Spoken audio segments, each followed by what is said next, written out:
Oui, c'est bientôt fini avec la guerre en Ukraine.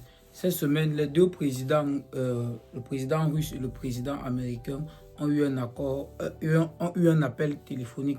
Pendant cet appel, les deux présidents ont convenu de trouver des solutions pour mettre fin à la guerre en Ukraine.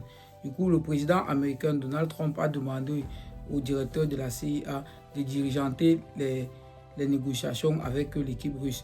Et en contrepartie, le président Poutine a invité le président Donald Trump à venir visiter la Russie et s'asseoir sur une même table avec lui et discuter du conflit ukrainien et de mettre fin à cette guerre.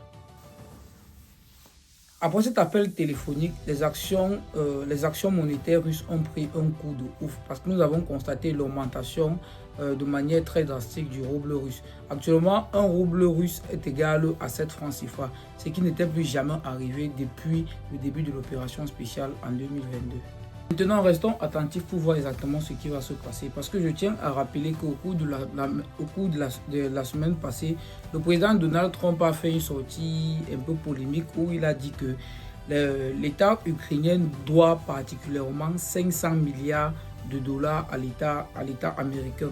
Ces 500 milliards-là correspondent à l'argent que les États-Unis ont pu injecter dans la guerre en Ukraine.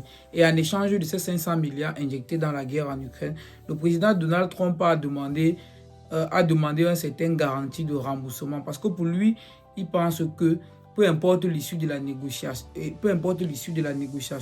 les États-Unis doivent retrouver les 500 milliards de dollars qui ont été investis dans la guerre en Ukraine. Et il a demandé au président Zelensky de faire un échange, de garantir les terres rares, dont les terres cultivables qu'il y a en Ukraine. Je tiens à rappeler que l'Ukraine est l'un des plus grands exportateurs de blé, un des plus grands cultivateurs de blé dans le monde. Donald Trump a donc demandé au président Zelensky de garantir le remboursement des 500 milliards de dollars à travers les terres arides qui se trouvent au niveau de l'Ukraine. Maintenant, restons voir ce qui va se passer par la suite. On espère qu'il y aura un gros changement et que les choses vont vraiment aller de l'avant pour qu'on puisse enfin terminer avec cette guerre.